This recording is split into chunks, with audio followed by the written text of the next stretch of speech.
ibintu byose dukenera mu buzima ntabwo ari ibintu umuntu agenda agatoragura hariya mu muhanda. Yego. Ni ibintu ugomba gushyiramo imbaraga, ni ibintu ugomba kwiyuha kuya, ni ibintu bituma uryama ntusinzire, mbese kugira ngo ugere no mu bindi mu buzima busanzwe hari ibintu ugomba gutakaza. Yego. Noneho rero iri jambo ryitwa ibyiringiro, ibyiringiro ni ijambo udashobora, ni ibintu nta byo kurya ushobora kurya kugira ngo ugire ibyiringiro, nta n'amashuri ushobora kwiga ashobora kurema ibyiringiro muri wowe, nta mubare w'abana wabyara ku buryo wicara ukagira ibyiringiro ku bwabo, nta mugore ushobora gushaka wagutera ibyiringiro, nta n'umugabo washaka wagutera ibyiringiro.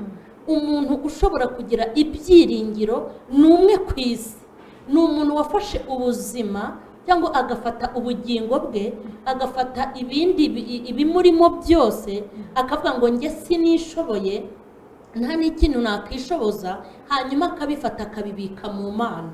Ariko bakumva ko Imana ari akantu azitoragurira atambuka, Imana ari akantu azicara mu rusengero gutya agahita agatora.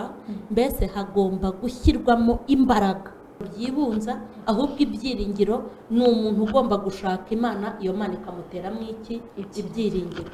Naho abavuga ngo Imana ntibayibona, iryo jambo rwose abantu benshi bararivuga. Yego. Ariko burya iyo ufite ibyo byiringiro ukageza mu rwego rwo kuvuga ngo Imana ubanza yaranyibagiwe, aho ngaho utangiye kuvuga ngo yarakwibagiwe, ahubwo niho utangira kubonera iki, kubonera Imana.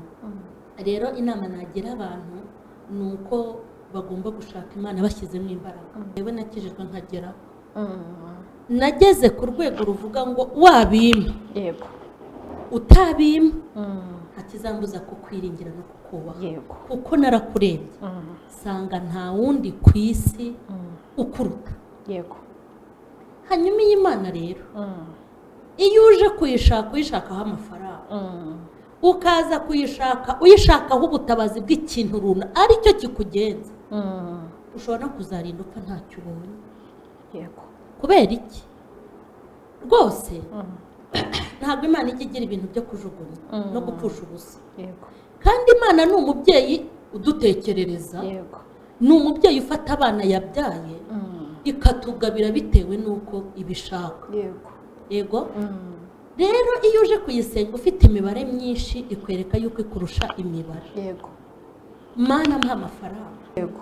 Ahubwo umuntu waba waragiriwe ubuntu akitwa umwana w'Imana, Yego. ibyo byonyine ikamukunda kandi ikamwishimira, ni umunyamahirwe. Kuko nyuma y'ubu buzima bwo kurya no kunywa, nyuma y'ubu buzima bwo kuba mu mazu n'ibindi, hari ubundi buzima. Bishatse kuvuga ngo uwitazatungira inaha ngo abone iby'inaha, hari ibindi biruta iby'inaha. Ugashyira ku isonga ry'ururimi ngo kuko ndi gushya cyane. Yarashubijwe ngo mu isi hari intumwa n'abahanuzi azabumvira, naho kuguha amazi hagati yacu namwe hari umworera munini. Yego. Ibyo rero reka nkubwire abantu nibakura amaso ku by'isi cyane bo kubishyitsaho umutima, kuko nabonye n'ababigira ahanini baba batabisengeye cyangwa ngo bakorere Imana byinshi, ahubwo Imana ijya iduhitiramo icyo dukwiriye, ijya iduhitiramo icyo dukwiriye. Kuko ibyiza byose njya mbona n'abadasenga babitunze kandi ari nabo banabifite. Hari ibintu nakita ngo ni nk'igisuzuguriro biba bituriho, ariko wakibuka ukuntu yubahira ahatagaragara, wakibuka amasengesho usenga ukuntu nijoro uryama gake uyisenga, ariko wareba igisuzuguriro kikuriho, ibyo ugahita ubikuba na zeru, ukavuga ngo ikamba nzambikwa, cyangwa urukundo nkundana nayo rukakubera igisubizo, ukaryama ukizigura. Yego.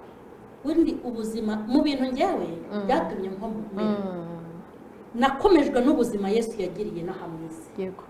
Yesu iyo yibeshye akarasisi k'ibibazo kamubayeho sinkabone, ntabwo ari kumbwira, ntiyari kumbwira ngo nimbabare ngo mbyemere, ntiyari kumbwira ngo nibansuzugure ntege agahanga, ntiyari kujya mpora mburana nawe, ariko ku buzima bwose nicayemo, iyo nibutse ko ubuzima bwose yabunyuzemo kugira ngo natwe butazadutera ipfunwe, umva naho wansuzugura ukafata mpita mvuga ati sindusha Yesu.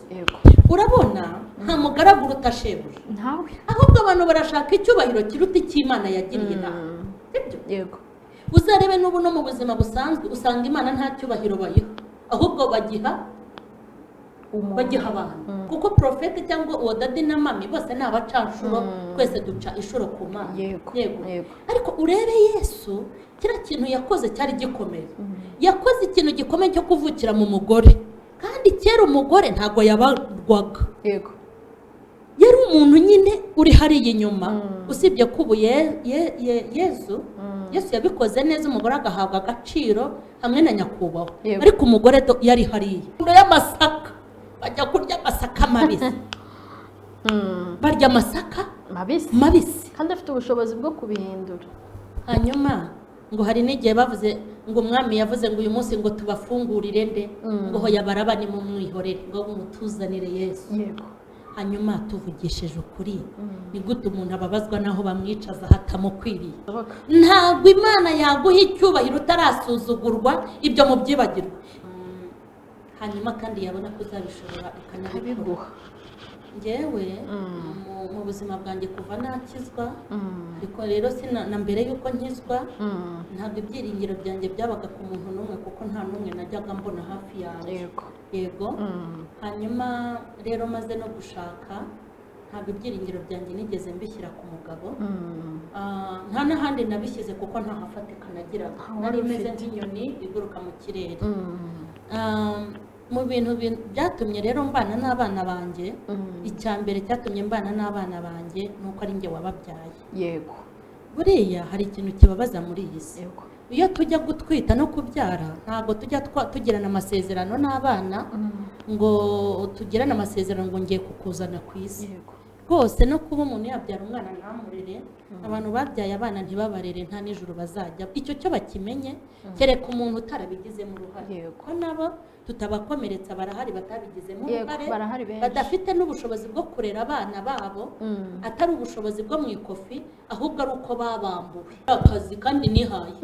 Ntabwo ari akazi nahawe na leta, nta nubwo ari akazi nahawe n'Imana, ni akazi nihaye. Umunsi banteraga inda nkagenda nkitsa umwuka umwana wa mbere, nkongera nkatwita undi, ni akazi nihaye kamvuna kandushya, ni akazi kawe uba wariha.